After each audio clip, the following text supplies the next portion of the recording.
হাতটা এই হাতটা তুললে এই কানটার অবস্থা দেখো, এই কানটা এই পুরোটা এরকমভাবে বেরিয়ে যায়, ঠিক আছে। একটু ক্যামেরাটা সামনে কেনা দেখা যে কী অবস্থা হয় এইখানটার। এর বেশি আমার হাত ওঠে না, ঠিক আছে। এবং এই পাঁচটা যেটা থাকে এই পাঁচটাও সেম, এইটাই সেম প্রবলেম। হয়তো এই যে হাড়গুলো যেটা আছে, আর এর বেশি আমার ভিডিও উঠে না, এ হাত উঠে না, এটাই লাস্ট, এর বেশি উঠবে না।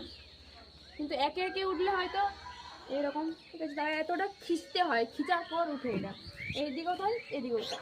এই হাতটা আমার বেশি প্রবলেম হয়, নর্মালটা এখন নর্মাল। আর এটা এই হাতটা এত ব্যথা করে, মানে তুললে আর করলে কিছু বলার মতো নেই, মানে এতটা ব্যথা করে একবার করে। জামা আরে যখন আমি পরি তখন প্রচুর ব্যথা করে, আর মানে এত ব্যথা, মানে কিছু মানে তখন আমি ওই হাতটায় কিছু করতেই পারবো না। আর হচ্ছে এমনি এমনি এটা এরকমই নর্মাল, মানে এইরকম। এই হাতটা তুলছি আমি, কোনো অসুবিধা হয় না। এই হাতটা যেহেতু আমি ঘোরাতে পারবো, হ্যাঁ, এই হাতটা কিন্তু আমি পারবো না, এই হাতটা আমি পারবো না, এই হাতটা আমার প্রচুর ব্যথা।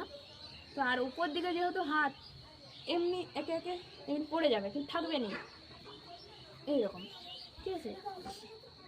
এই হাতটা তো উঠবেই না। এই হাতটা যখন আমি তুলবো, এই হাতটা এমনি করে ধরবো, তারপরে এই হাতটা ঘুরবো, এইরকম এইরকমভাবে, এইরকম, ঠিক আছে। এইরকম তো হয়, কিন্তু ছেড়ে এদিকে থাকবে, এইদিকে হেলে যাচ্ছে দেখো, এই যখন আমি ছেড়ে দেবো এমনি পড়ে যাবে, পড়ে যাবে। পায়েও তাই সেম ব্যাপার, একই থাকে না। সামনের দিকে হাত করলে এরকম, এটা জয়েন হবে না, যেমন ওর লোকের যে হাত এরকমভাবে জয়েন্ট থাকে, এরকমভাবে জয়েন্ট থাকে, আবার থাকবে না, এইরকম এইরকম। এর বেশি সামনে কেন আসলে এইরকমই। তো আমি তোমাদের সাথে আরও ভিডিও শেয়ার করব অনেক কিছু। তো তোমরা আমার ভিডিওটা বলবো দয়া করে অনেক পরিমাণে শেয়ার করো এবং